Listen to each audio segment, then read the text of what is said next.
ప్రభువైన యేసుక్రీస్తు వారి శక్తి కలిగిన నామములో కూడి వచ్చిన ప్రతి ఒక్కరికి నా ప్రత్యేకమైన వందనాలు చెల్లిస్తున్నాను. మరి ఈ దినము దేవుని యొక్క వాక్యం వినడానికి మన హృదయాలను స్థిరపరచుకుందాం. మనము నేర్చుకుంటున్నాము ఈ ఉపదేశ క్రమంలో ప్రత్యక్షంగా ఈ సహజమైన ఆపేక్షలు విశ్వాస జీవితాన్ని భ్రష్టత్వంలోకి నడిపిస్తాయి. ఎందుకంటే మనల్ని ఆత్మీయంగా ఎదగనివ్వకుండా ఆపి నలగగొట్టి అణిచి నిష్ఫలులుగా చేస్తుంది అని బైబిల్ చదువుతున్నాం. నిష్ఫలము అనంటే చెట్లు పచ్చగా ఉండి ఫలాలు పనికి రాకపోతే, ఆ ఉపయోగానికి సిద్ధపడకపోతే, వినియోగించబడడానికి అవి పనికిరానివైతే చాలా భయపడాల్సిన విషయం కదా. ఆత్మీయ జీవితం కూడా అంతే. మన జీవితం వల్ల ఇతరులకు ఏ రకమైనటువంటి ప్రయోజనం, ప్రభువుకి ఏ రకమైనటువంటి మహిమ తీసుకొస్తుంది అనేది విశ్వాస జీవితం యొక్క చాలా ప్రాధాన్యత. ఇతర భక్తికి, క్రైస్తవ భక్తికి ఒక ప్రత్యేకత ఉంది. ఇతర భక్తి దేవుణ్ణి నువ్వు వాడుకోవడం, దేవుణ్ణి ఉపయోగించుకోవటం, దేవుని దగ్గర ఉన్నటువంటి ఉపయోగాలు వినియోగాల వల్ల మనం లాభం పొందడం. క్రైస్తవ భక్తి నువ్వు దేవునికి ఉపయోగపడడం, నీ ద్వారా దేవునికి మహిమపరచబడటం. ఇది తేడా. ఇక్కడికి వచ్చి కూడా నువ్వు ఆ ఇతర భక్తిలాగే నేను దేవుడిని వాడుకుంటాను, దేవుడిని నేను ఉపయోగించుకుంటాను, దేవుడి వల్ల నేను లాభం సంపాదించుకుంటాము, నీకు చెడ్డ వార్త, నీకు చేదైన వార్త. దేవుడు నీకు ఉపయోగపడతాడు ఎప్పుడో తెలుసా? ఆయన నీతికి తగినట్లుగా ఆయన రాజ్యాన్ని నువ్వు వెతికినప్పుడు. అది నువ్వు చేయకుండా నాకు కావలసినట్లుగా దేవుడు నేను మెప్పింపజేస్తానికి పాత పద్ధతుల్లో నువ్వు ఇక్కడ ఏదైనా సోపేద్దామంటే మోసపోకండి, దేవుడు వెక్కిరించబడ్డు. అంటే చాలామంది ఆయన చెప్పింది చేయకుండా, ఆయన ఆశించినట్లు చేయబడకుండా, మనం అటెండెన్స్ ఇచ్చి, కానుకలు ఇచ్చి, బహుమతులు ఇచ్చి ఆయన్ని మచ్చిక చేసుకోలేం. దానికి తగినట్టుగా ఒక రోజులు సెట్ ఆఫ్ టైం పెట్టుకుని ఒక 20 రోజులు, 30 రోజులు, 40 రోజులు నేను ఉపవాసం ఉంటున్నాను కదా అని దేవుడిని మెప్పింపజేద్దామనేటువంటి లోబరుచుకునేటువంటి తప్పుడు పనులు యేసు ప్రభు దగ్గర పనికిరావు. కాబట్టి ఆధ్యాత్మికతను నీ ఆశకు, నీ అవసరానికి మార్చుకునే నీ మనస్తత్వాన్ని విడిపించుకో. ప్రభువుకి తగినట్లుగా, ఆయన కోరుకున్నట్లుగా, ఆయన మెచ్చుకున్నట్లుగా, ఆయన ఆనందించేటట్లుగా, ఆయన సంతోష చేసేటట్లుగా నేనేం చేస్తే నా ప్రభు నా యందు ఆనందిస్తాడు, అదికి మాత్రమే నీ భక్తిని కాన్సన్ట్రేట్ చేయాలి. దాని కొరకు మీ విశ్వాసాన్ని ప్రయత్నం చేస్తూ నిలబడడానికి ప్రయత్నం చేద్దాం. ఈరోజు మరొక ఉపమానం. నీ బ్రతుకు క్రీస్తుకి ఉపదేశమా, ఉపమానమా? ఇది కదా మన ప్రశ్న. నీ లైఫ్ ఎగ్జాంపులరీగా ఇతరులకు మెసేజ్గా ఉందా, లేక ఆ ఎగ్జాంపుల్ మాత్రమే మాట్లాడుకునే ఉపమానంగా మారిపోతుందా? ఉపమానంగా మారిపోతే చేదైన జీవితం, ఉపదేశంగా మారితే ప్రయోజనకరమైన జీవితం. భూమి మీద దేవుని కొరకు ఒక ఆ రోషం కలిగినటువంటి క్రీస్తుతో పరిశుద్ధమైన, విలువైన వ్యక్తిత్వం కలిగిన, సంపూర్ణత కలిగిన ఆ సంతృప్తికరమైన జీవితం అనుభవించకుండా మీకు పరలోకం వస్తే ఉపయోగం ఏంటి? 2 జీవితాలు మనిషికి, ఆన్ ఎర్త్, ఆన్ హెవెన్. ఇక్కడ విషయం ఏంటంటే ఆన్ ఎర్త్ చాలామంది ఏమనుకుంటున్నారంటే రిచ్, ధనము కలిగి, బ్లెస్సింగ్స్ ఉండి, అన్నీ ఫ్రూట్ఫుల్గా ఉండి నువ్వు అనుకున్నట్లుగా జరిగిపోతే ఇట్స్ అ బ్లెస్డ్ లైఫ్ అనుకుంటున్నారు. కాదు. నూతన నిబంధనలో బ్లెస్సింగ్ అనే పదానికి నీతి నిమిత్తం హింసించబడేవారు ధన్యులు. ఇక్కడంతా రక్తమే, ఇక్కడంతా నొప్పే, ఇక్కడంతా వేదనే, ఇక్కడంతా నలుగుడే. కానీ ఏదీ లోపం లేదు, ఏదీ తక్కువ ఉండదు. వాడి జీవితంలో ఎలాంటి బలహీనతల్లో ఉన్నా ప్రభువులో ఆనందిస్తూ సంతోషంగా బతకడం క్రైస్తవ్యం. ఈ నీతిని కాకుండా నువ్వు క్రీస్తుని రాబట్టుకుని లాభం పలిగి నేనేదో అనుభవిస్తున్నాను అని అనుకుంటే భ్రమపడే క్రైస్తవ్యంలో బతుకుతున్నావని అర్థం చేసుకుందాం.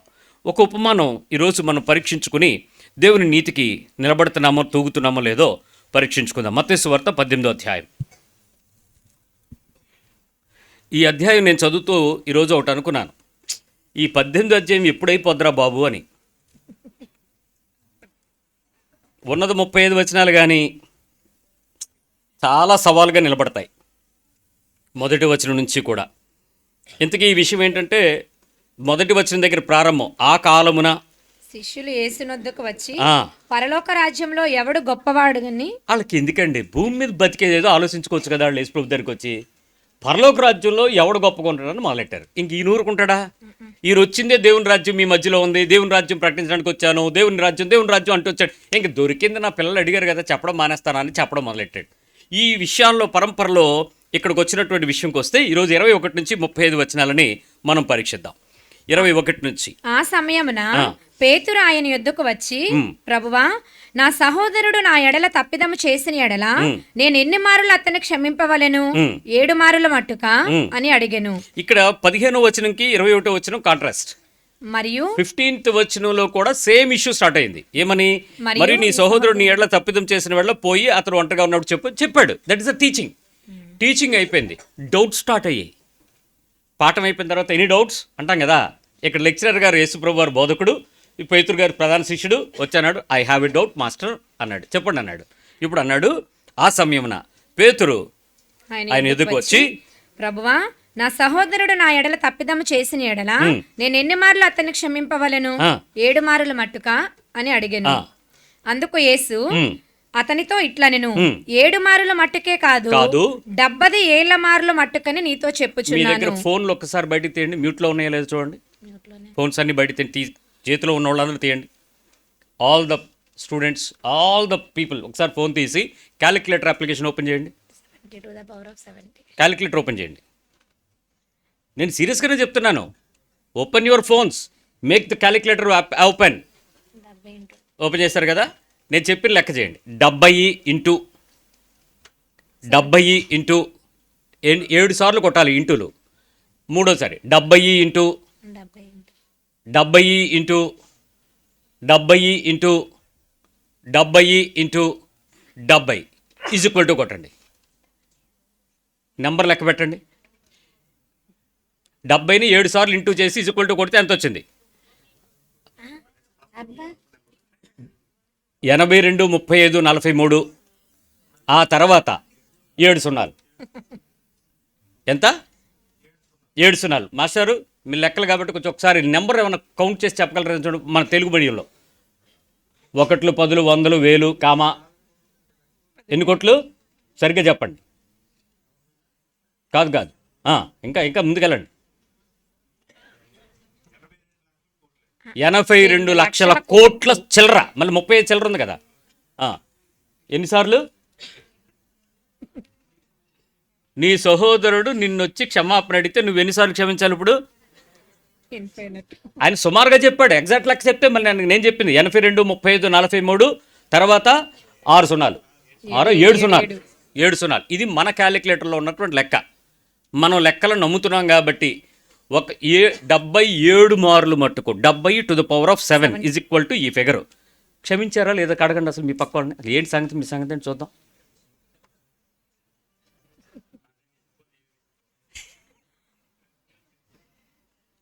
అసలు చదువుకుంటూ వెళ్తాం కానీ లెక్కలేస్తే రక్తం పడిపోద్ది. ఎన్నిసార్లు అన్నాడు? 7 సార్లా అని అడిగాడు. 7 మారుల మట్టుక కాదు, 70⁻7 అన్నాడు. ఈ ఫిగర్ ఎప్పటి వరకు వేయలేదు కాబట్టి మనకు అంత పెద్ద ఈజీ కాదు. ఇప్పుడు ఈ ఫిగర్ వేసేటోడికి మీకు ఏదో భయం వేసింది. నేను ఇప్పుడు ఇంతవరకు ఇప్పుడు చేయలేదు, ఇప్పుడు ఏంటి నా పరిస్థితి, నేను క్షమించబడ్డానా లేదా? ఇది ఇప్పుడు నీకు భయం. ఈ భయంతో నీ కళ్ళమ్మ నీళ్ళు రాకుండా చూసుకో. ఈ వాక్యం ముగించేలోపు కిందకి రా. ఆయన ఏమన్నాడు చూడండి. కావున పరలోక రాజ్యము తన దాసుల యొద్ద లెక్క చూచుకొనగోరిన, ఆయన చెప్పాడు నీతో చెప్పుచున్నాను అని చెప్పి స్టేట్మెంట్ ఆపకుండా ఈ కంటిన్యూస్ టెన్స్ లో చెప్తున్నాడు. ఏమని? పరలోక రాజ్యము తన దాసుల యొద్ద లెక్క చూచుకొనగోరిన. ఏం చూడన్నాడు? లెక్క చూచుకొనగోరిన ఒక రాజును పోలియున్నది. ఓకే. అతడు లెక్క చూచుకొన మొదలు పెట్టినప్పుడు అతనికి 10,000 తలాంతులు అచ్చి ఉన్న ఒకడు అతని యొద్దకు వచ్చి, 10,000 తలాంతులు అచ్చి ఉన్న ఒకడు అతని దగ్గరికి వచ్చాడు. ఈయనేమో కింగ్, వాళ్ళ దగ్గర ఉన్న వాళ్ళు లెక్క చూస్తున్నాడు. నేను మళ్ళీ చెప్తున్నాను, దేవుని దగ్గరకు క్రైస్తవుడిగా వచ్చిన తరువాత రాక మునుపు అన్నీ కొట్టేస్తాడు. నీ రుణం కొట్టివేయబడింది. ఒకసారి నువ్వు వచ్చిన తర్వాత నీ ప్రతి పని, ప్రతి దీవెన, ప్రతి పద్ధతి కౌంట్ చేయబడుతుంది. ఇక్కడ కూర్చున్న ప్రతి ఒక్కరూ దేవుని మాట వింటున్న మీ అందరి పనులు, అందరి పద్ధతులు, అందరి విలువలు ఈజ్ కౌంటింగ్. వదిలిపెట్టడానికి ఏమి ఉండదు. ఇక్కడ ప్రతిదీ లెక్క చూస్తాడు. లెక్క చూస్తూ చూచుకొనగోరిన ఒక రాజు ఏం చెప్పాడంటే 10,000 తలాంతులు అచ్చి ఉన్న ఒకడు అతని ఎదుగు తేబడను. ఇది ఇంగ్లీష్ వెర్షన్స్లో, గ్రీక్ వెర్షన్స్లో 2 రకాలుగా రాయబడింది. బట్ తెలుగు వెర్షన్లో దాని ఫుట్ నోట్ ఏదో ఉందో చూడండి. 3,600 రూపాయలు కావచ్చు. ఎంత అండి? 3,600 సుమారుగా. అది కావచ్చు అంటే సుమారు. ఎగ్జాంపులర్గా ఎంత అన్నాడు? 3,600. మన ఇండియన్ రూపీస్లో కన్వర్ట్ చేస్తే 3,600 600 ఇంటూ ఎన్ని తలాంతులు అవి 10 ఈజ్ ఈక్వల్ టు ఎంత? 3,60,00,000. నోట్తో చెప్పండి ఒకసారి. 3,60,00,000. అతనికి అచ్చున్నోడు ఎంత అచ్చున్నాడు? 10,000 తలాంతులు. అంటే మొత్తం ఈజ్ ఈక్వల్ టు ఎంత? 3,60,00,000 అప్పు ఉన్న ఒకడు వచ్చాడు. ఏం చెప్పాడు చూద్దాం. అప్పు తీర్చుటకు వాని యొద్ద ఏమీయూ లేనందున ఓకే, వాని యజమానుడు వానిని వాని భార్యను పిల్లలను వానికి కలిగిన యావత్తును అమ్మి అప్పు తీర్చవలనని ఆజ్ఞాపించెను. సో ఓవరాల్ గా ఏమీ లేదు, నా దగ్గర ఏమి లేదు సార్ అన్నాడు. అయ్యా నన్ను క్షమించండి, నా దగ్గర ఏమి లేదు అన్నాడు. అయితే ఓ పని చేయరా, ఇలారా, నువ్వు అప్పు చేసినప్పుడు నువ్వు ఇంత అప్పు చేసావని నీకు తెలీదా? అప్పుడప్పుడు మొత్తం ఇంత పాపం పెంచినట్టు పెంచావు, నీ లెక్క నేను తెలుస్తున్నాను. సో వీళ్ళందరిని అమ్మేసి అప్పు కట్ చేయండి అన్నాడు. లెక్కేద్దాం. ఒక దాసుడికి లెక్క ఎన్ని రూపాయలు ఇస్తాము? దాసుడికి అమ్మబడితే ఎన్ని సిల్వర్ కాయిన్స్? 30 వెండి కాయిన్స్. 30 చొప్పున వీళ్ళు భార్య భర్తలు ఇద్దరు, ఇప్పుడు 4 పిల్లలు వేసుకోండి, వీళ్ళకి 4 30 ఎంత మొత్తం లెక్కేసుకోండి. 4 పిల్లలు మొత్తం 6 30 180 సిల్వర్ కాయిన్స్ ఎక్కడా? వీడి పేమెంట్ ఎంత? ఇందాకని చెప్పాను 3,60,00,000 ఎక్కడ? వాళ్ళల్లో వీళ్ళందరినీ అమ్మినా కూడా అప్పు తీరుద్దా? వీడు ఎంత తెలివైన కూడా ఎలా అప్పు చేశాడండి? నీరవ్ మోడీ అంటామా, లేకపోతే అదే విమానాలన్నీ మనకి ఇచ్చేసి వెళ్ళిపోయాడు కదా, అవిజయ్ మాల్యా అందామా? బాబు రా అంటే నన్ను గవర్నమెంట్ యూకే గవర్నమెంట్ వదలట్లేదు, నేను రాలేనని చెప్పాడు. ఇప్పుడు అప్పు అంత తీర్చలేనంతదా, అమ్మేసుకున్నా కూడా కార్లన్నీ అమ్మేసిన, బిల్డింగ్లన్నీ అమ్మేసిన, ఆస్తులన్నీ అమ్మేసిన తీరలేదు. ఆఖరికి ఆళ్ళనాళ్ళు అమ్మేసుకున్నా కూడా తీరే పరిస్థితి కాదు ఇక్కడ. 30 సిల్వర్ కాయిన్ పోనీ మీరు 130 వేసేయండి, ఒక 100 కలిపేయండి, అడిగి తీరదు. సరే, కాబట్టి ఆ దాసుడు అతని ఎదుట సాగిలపడి మొక్కి నా ఎడల ఓర్చుకొనుము. The only one word he spoke to the king, please నన్ను ఓర్చుకోండి, నీకు అంతయు చెల్లింతునని చెప్పగా ఆ దాసుని యజమానుడు కనికరపడి, జాగ్రత్తగా వినండి, నన్ను ఓర్చుకో, అంతా చెల్లించే, నేనంతా చెల్లిస్తాను సార్, ప్లీజ్ నన్ను బేర్ చేయండి, నేనంతా పే చేస్తాను సార్, ప్లీజ్ అని ఒకసారి అడిగిన వెంటనే ఆయన ఏమన్నాడంటే, సర్లే వారానికి ఒక 100 రూపాయలు చొప్పున, ఒక 100 తలాంతులు చొప్పున నువ్వు సెటిల్ చెయ్యి అన్నాడా? ఇన్స్టాల్మెంట్ స్కీమ్ ఏమైనా ఇచ్చాడా? ఈఎంఐ పథకం ఏమైనా ఇచ్చాడా? ఏమైనా మీరు ముందు ఖర్చు పెట్టేసి తర్వాత మీకు ఈఎంఐ కన్వర్షన్ చేయనా అని అడుగుతుంది కదా ఇప్పుడు పేపర్లు, మన ఫోన్లో. అలాంటి కన్వర్షన్ స్కీమ్ ఏమైనా ఉందా? ఏమీ లేదండి. ఏం చెప్పాడో చూద్దాం. ఆ దాసుని యజమానుడు కనికరపడి వానిని విడిచిపెట్టి వాని అప్పు క్షమించెను. ఏం చేశాడంట? ఎంత క్షమించాడు? ఫిగర్కి రండి ఒకసారి. 3,60,00,000 రూపాయలని ఆయన ఏం చేశాడు? నిజంగా గవర్నమెంట్, మన భారతదేశ గవర్నమెంట్ నేను మెచ్చుకునేది ఏంటంటే, ఇన్ని కోట్ల అప్పులుంటే మాఫీ చేస్తుంది మన గవర్నమెంట్ కూడా. కానీ మీ బ్యాంకులో గనక 3,000 రూపాయలు లేకపోతే మాత్రం మీ బ్యాంక్ అకౌంట్లో వచ్చి లూటీ చేస్తుంది. ఇది మన గవర్నమెంటే. ఎంత గొప్పోడు, ఎన్ని కోట్ల అప్పు చేయనివ్వండి మాఫీ, వాళ్ళకి ట్యాక్స్ ఏమి ఉండదు. మినిమం బ్యాలెన్స్ మెయింటైన్ చేయకపోతే మాత్రం మన మూసి. ఇదే స్కీమ్, యేసుప్రభు స్కీమ్ ఏమో మొత్తం క్షమించబడేశాడు ఒక్క మాటకి. నా ఎడల ఓర్చుకొనుము, ఎస్ ఫర్గివెన్, పో అన్నాడు. అబ్బాయి ఎంత గొప్ప స్కీమ్ అండి ఇది. సరే చూద్దాం. అయితే ఆ దాసుడు బయటకు వెళ్ళి తనకు 100 దేనారములు, ఎంత 100 దేనారములు, వీడికి ఎంత ఇప్పుడు బ్యాలెన్స్ లెక్కండి, ఇంచుమించు ₹1 ఒక దేనారం. దేనారం ఎంత? ₹1 50 పైసే మన భాషలో లెక్కేద్దాం. 100 × 50 పైసే. ఆడిదెంత? 3,60,00,000. ఇదిదెంత? ₹50 అప్పు. ఆడి ప్రాణానికి 50 ఎక్కువేమో, ఆడి ప్రాణానికి 36 కోట్లు తక్కువేమో. సో మొత్తానికి ఆడి దగ్గరికి వెళ్ళాడు. ₹50 రా అన్నాడు. అచ్చియున్న తన తోడి దాసులలో ఒకని చూచి వాని గొంతు పట్టుకొని, మామూలుగా అడగలా, ఈడు ఎంత మంచోడండి, ఎక్కడ పట్టుకున్నాడు? గొంతు. మనం అంటాడు పేక పట్టుకున్నాడు, ఫిల్ట్ పట్టుకున్నాడు అంటే షేమ్ ఫీలింగ్. ఎక్కడైనా పట్టుకుంటే అవతల మనిషిని అవమానపరిచాడు అని. రెక్కలు ఆగాడు అనుకో, చెయ్యి లాగాడు అనుకో, ఆడపిల్ల అనుకో, అది చెడ్డ బాధ. నా రెక్కలు ఆగాడు, రెక్కలాగాడు అంటే ఏంటో తెలుసా? రెక్కలాగడం, ఆడపిల్ల చెయ్యి పట్టుకుని లాగడం యొక్క అర్థం ఏంటో తెలుసా? చాలా పెద్ద అపార్థం అది. ఆ అపార్థం ఏంటంటే ఆ అమ్మాయిని నేను పెళ్లి చేసుకుంటానని తీసుకెళ్ళిపోవడానికి అర్థం, చెయ్యి లాక్కుని వెళ్తే. అందుకే ఎక్కడైనా చెయ్యి పట్టుకుని ఉంటే పట్టుకున్నటువంటి వ్యక్తి మీద పట్టుకోబడిన వ్యక్తిని చూసి కేసు కడతారు. చాలా జాగ్రత్తగా ఉండాలి. మీరు చేతులు ఇవ్వడం కానీ మీరు పట్టుకోవడం కానీ చేయకూడదు. పెళ్లిలో మేము ఉన్నాం. ఆ అమ్మాయి చేయని నిన్న కృష్ణసాయి సంధ్య దివ్యని చేతిలో చెయ్యి పెట్టి కదా ప్రమాణం చేయించాం. అప్పుడు మేము ఇస్తాం, మీరు లాక్కోకండి, ఇది ప్రమాదం. నెక్స్ట్ అక్కడ ఏం చేశాడు చూసారు? గొంతు పట్టుకుని నీవి అచ్చి ఉన్నది చెల్లింపుము అని మర్యాదగా 50 నగ్గి అన్నాడు. ఓకే. అందుకు వాని తోడి దాసుడు సాగిలపడి, అమ్మో అక్కడ అతను ఏమైనా సాగిలపడ్డాడో చూడండి. సాగిలపడి మొక్కాడు. ఇక్కడికి ఇతను కూడా ఏం చేశాడు? సేమ్ పని. సాగిలపడి నా ఎడల ఓర్చుకొనుము, నీకు చెల్లించదనని వాడిని వేడుకొన్నాడు. కానీ వాడు ఒప్పుకొనక అచ్చియున్నది చెల్లించే వరకు వానిని చెరసాలలో వేయించెను. ఏం చేశాడు? జైల్లో. అదంతా నాకు తెలియదు, మర్యాదగా నాది నాకు ఇచ్చే, తర్వాత మాట్లాడుకుందాం అని చెప్పి సెటిల్ చేయని కారణంగా వీడిని తీసుకెళ్ళి ఎక్కడ ఏం చేయించాడు? అప్పగించి ఏం చెప్పాడో చూద్దాం. కాగా వాని తోడిదాసులు జరిగినది చూచి మిక్కిలి దుఃఖపడి వచ్చి జరిగినదంతయు తమ యజమానునికి వివరముగా తెలిపిరి.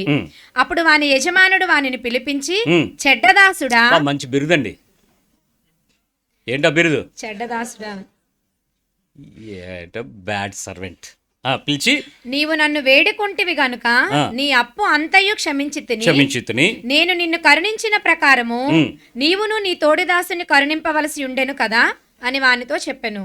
అందుచేత వాని యజమానుడు కోపపడి తనకు అచ్చియున్నదంతయు చెల్లించు వరకు బాధపరచు వారిని అప్పగించెను. ఇప్పుడు 35.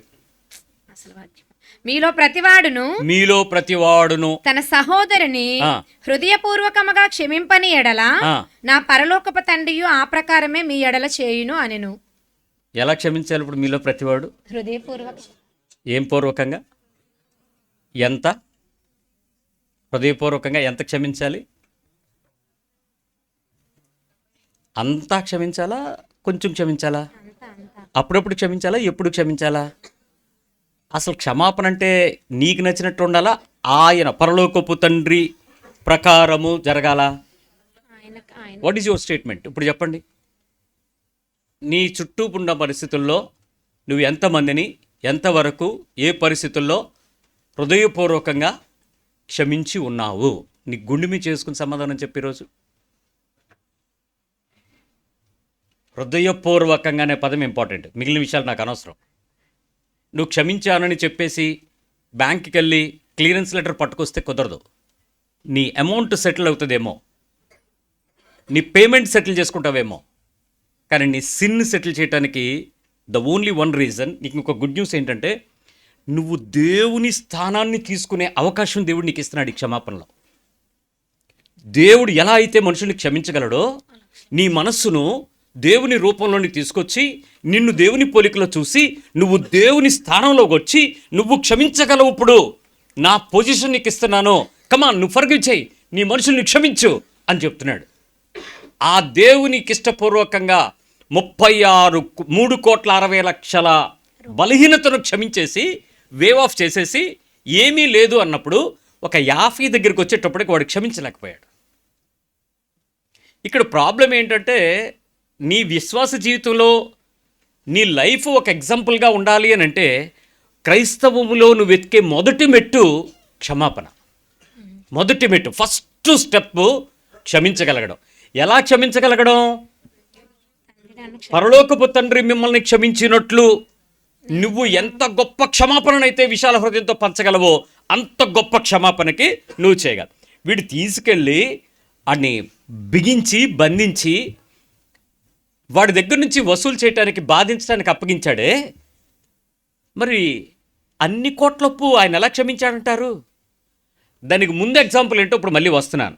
82, 35, 43 ఒకసారి నోటితో చెప్పండి. 82, 35, 43. 7 సున్నాలు. మళ్ళీ 82, 35, 43. 7 సున్నాలు. అన్నిసార్లు క్షమిస్తే ఆ నెంబర్ కూడా పనికిరాదు. మళ్ళీ మనస్ఫూర్తిగా అంటే మళ్ళీ ఈ కూడా చాలా. ఇన్నిసార్లు నువ్వు క్షమించానని ఒప్పుకుని ఆ తర్వాత ఇంకోసారి ఎవడన్నా వచ్చాడు అనుకోండి, అప్పుడు కూడా నాకు అది ఏమీ లేదండి, అసలు నా మనసులో అలాంటిది ఏమీ లేదండి అని చెప్పగలగాలి.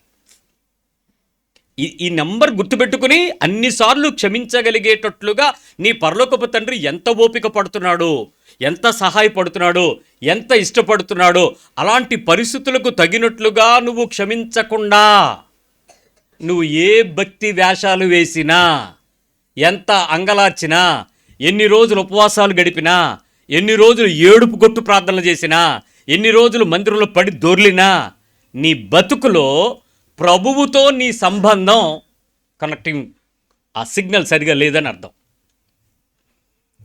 ఇది చిన్న విషయంగా ఆలోచించకండి, ఇది చాలా పెద్ద నేరం మన మీద మోపబడుతుంది. ఎంతటి క్షమాపణ? మామూలు క్షమాపణ ఇది ఫిగర్లో చూస్తేనే భయం వేసేస్తుంది. అలాంటిది ప్రభు లెక్కేయడం మొదలు పెడితే అలాగని ఆయన లెక్క చూడడం అనుకుంటున్నారా? ఖచ్చితంగా లెక్క చూస్తాడు. ద్వితీయోపదేశకాండం 32-35 చూడండి, ఆయన ఏమన్నాడు? డ్యూటరోనమీ 30-35.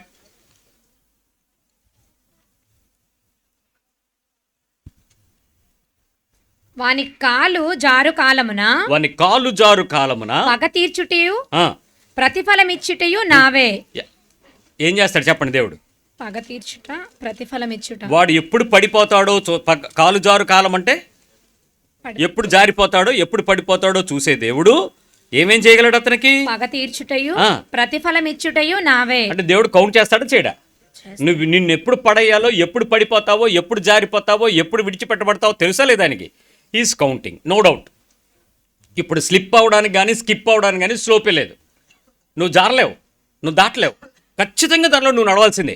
ఇలాంటి పరిస్థితుల్లో దేవుడు నిన్ను పరీక్షిస్తున్నాడు అన్నప్పుడు మనం ఏం చేయాలి? ఎంత ఎక్కువ క్షమాపణకు నీ మనస్సును తెరిచి ఎంతమందినైనా, ఎన్నిసార్లైనా, ఎలాగైనా, ఎప్పటికైనా ఆ విశాల హృదయంతో హృదయపూర్వకమైనటువంటి క్షమాపణకు నీ మనస్సును పెంచుకోగలిగావా లేదా? ఒకసారి ఆలోచిద్దాం. ఈ క్షమించే స్వభావం గురించి మత్తయి సువార్త 6వ అధ్యాయంలో 14-15 వచనాలు, ముందు వచనాల్లోనే ఒక ఉపదేశాన్ని ఇచ్చాడు. ఒకసారి చూద్దాం. Matthew 6:14 and 15, 14-15. మనుషుల అపరాధములను. ఎవరిళ్ళు? మనుషుల. ఇప్పుడు బంధువులా, స్నేహితులా, చుట్టాలా, మనుషులా? మనుషులు. అంటే కొంతమంది ఇది జనరలైజ్డ్ కాంటెస్ట్లో మాట్లాడేటప్పుడు మీకు తెలియకుండా కొంతమంది గాయాలు చేసేవాళ్ళు, బాధ పెట్టేవాళ్ళు, కష్టపెట్టేవాళ్ళు, దుఃఖపెట్టేవాళ్ళు, నష్టపరిచేవాళ్ళు ఉన్నారు. మీకు తెలీదు వాళ్ళు ఎవరో, డైరెక్ట్లీ మీకు ఎవరో సంబంధం లేదు. సంథింగ్, నేను హాస్పిటల్కి వెళ్ళాను, ట్రీట్మెంట్ తీసుకోవడానికి వెళ్ళాను, డాక్టర్ గారు నాకు మందులు రాసిచ్చారు, పలానా దగ్గరికి వెళ్ళి మందులు తీసుకోండి అన్నారు.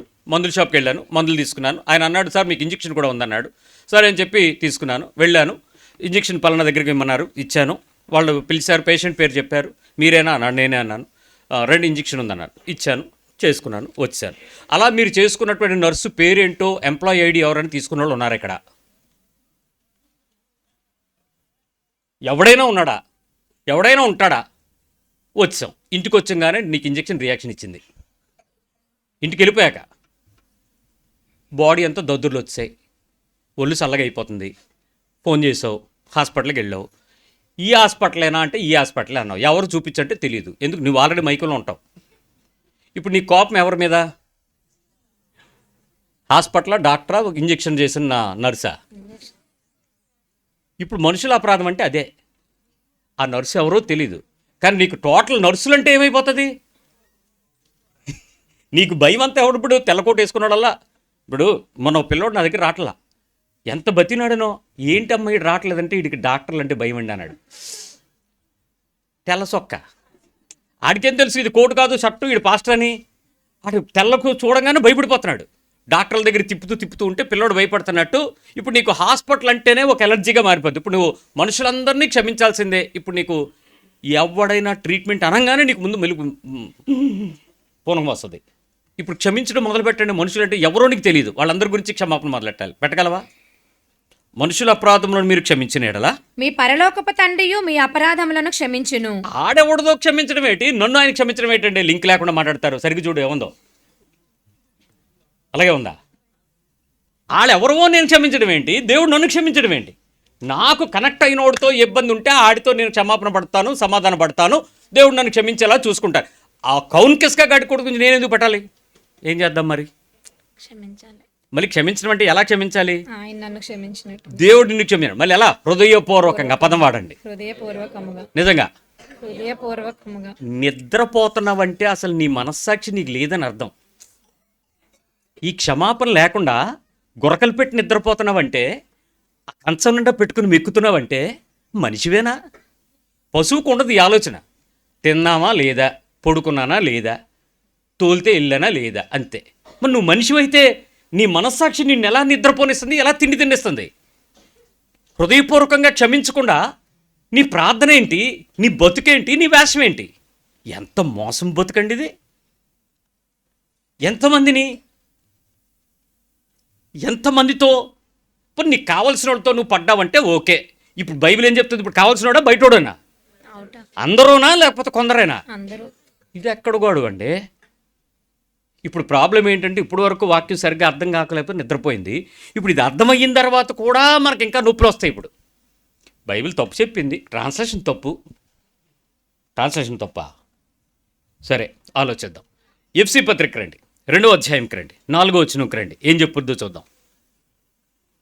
మనం ఒక పదం పాడుతూ ఉంటాం, యేసుక్రీస్తు గురించినటువంటి ఒక పాట. అమ్మా ఆ చరణం ఎత్తు. కరుణా సంపన్నుడు అనే పదం పాడతాం చూడండి. ఆ పాట. యేసయ్యా కనికర పూర్ణుడా, మనోహర ప్రేమకు నిలయుడా, యేసయ్యా కనికర పూర్ణుడా. ఏం పూర్ణుడైనా? ఆగండి. ఏం పూర్ణుడు?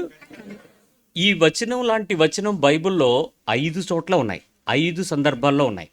కనికర పూర్ణుడు అనేటువంటి పదం లాంటి పదాలు 5 ఉన్నాయి. 5లో ఇది క్రొత్త నిబంధనలో ఉన్నటువంటి 3వ పదం.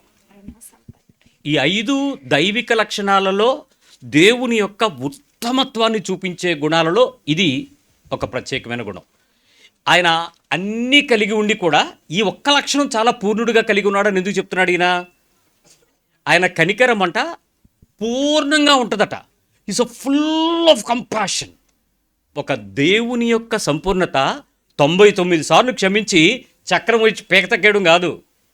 ఎన్నిసార్లైనా ఎలాంటి పరిస్థితినైనా క్షమించుకుంటూ వెళ్ళడం, ఎన్ని సందర్భాలైనా క్షమించడానికి మనసు చాచుకోవటం, ఏ పరిస్థితి అయినా రాని క్షమించేయటం, ఇది దేవుని లక్షణం. ఇది క్రైస్తవుడికి వినపడుతున్న ఆత్మ చెప్తున్న సంగతి, వాడు చేయవలసిన సంగతి. హృదయపూర్వకంగా. ఎలాగ మళ్ళీ? హృదయపూర్వకం. ఆయన కనికరాపూర్ణుడు అని చెప్తున్నాడు. ఒక నిమిషం ఆలోచిద్దాం. ఈ కనికరపూర్ణుడికి మనం ఎలా చేస్తే కనికరపూర్ణుడితో వస్తుందో 5వ అధ్యాయం మత్తయి సువార్త 7వ వచనం 5:7 Matthew 5:7 చూడండి ఏం చెప్తుందో. మత్తయి సువార్త 5వ అధ్యాయము 7వ వచనం. కనికరము కలిగిన వాడు ధన్యుడు, వారు కనికరమును పొందుదురు. రిటర్న్ ఏమొస్తుంది? గిఫ్టెడ్కి కనికరం వస్తుంది. ఇక్కడ అలాంటి విషయాలలో ఈ ఒక్క వచనమే రివర్స్లో వచ్చేదే. అదొక్కటే చూసుకోండి ఏమేమి ఉన్నాయో. మొట్టమొదటిది ఏముంది? ఆత్మవిషయమే దీనుడు, వాడికి వచ్చేది పరలోకం. దుఃఖపడు వారు ధన్యులు, వాడికి ఓదార్పు. సాత్వికం భూమి వస్తుంది. నీతి తృప్తి వస్తుంది. కనికరమే వస్తుంది. ఇంకా కింద చూస్తే హృదయ శుద్ధి, దేవుడిని చూస్తావు. సమాధాన పడితే కొడుకు అవుతావు, దేవుని కొడుకు అవుతావు. హింసిస్తే పరలోక రాజ్యం, నిందిస్తే నీకు పరలోకంలో దొరుకుతుంది. కానీ ఇక్కడ కనికరానికి ఏమొస్తుంది? రివర్సు. కనికరమే వస్తుంది. నీకు ఈ వాక్యం పట్టబడితే నువ్వు కనికరించటానికి పరుగులు పెట్టేస్తావు. నేను కనికరించాల్సిందే. ఎంత కనికరించాలి? నన్ను దేవుడు కనికరించినట్టు, నన్ను దేవుడు క్షమించినట్లు. ఆ కనికరము పూర్వకంగా మారుతున్నప్పుడు, పూర్తి రూపాన్ని ధరించుకుంటున్నప్పుడు క్షమించు మనస్సుతో విశాలపరచబడతావు. ఎంత కనికరం పెరుగుద్దో అంత విశాల క్షమాపణ వెళ్తుంది. ఎంత విశాల క్షమాపణకి వెళ్ళింది? 3,60,00,000 క్షమించేంత పెరిగింది. ఎంత? 3,60,00,000. మీ పక్కోడిది ఎవరిదైనా ఒక 1,000 రూపాయలు క్షమించండి చూద్దాం. పెళ్ళైపోయి అందరూ ప్రశాంతంగా ఉన్నాక ఇళ్ళు పుస్తకం చూసుకుని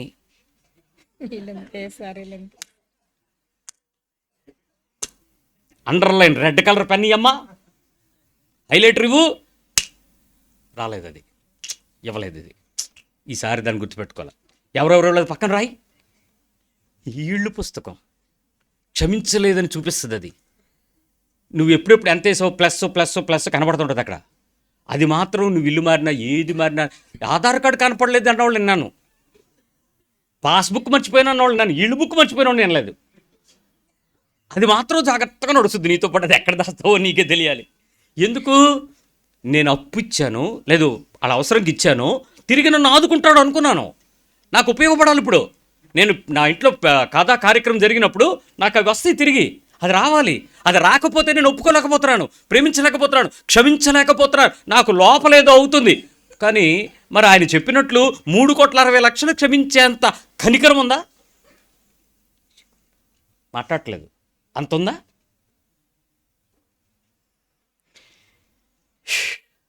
ఇవ్వాల్సిన దాని దగ్గర అంత వదిలేయడం అంటే నువ్వు అనొచ్చు ఆడు రాజు కాబట్టి క్షమించాడని.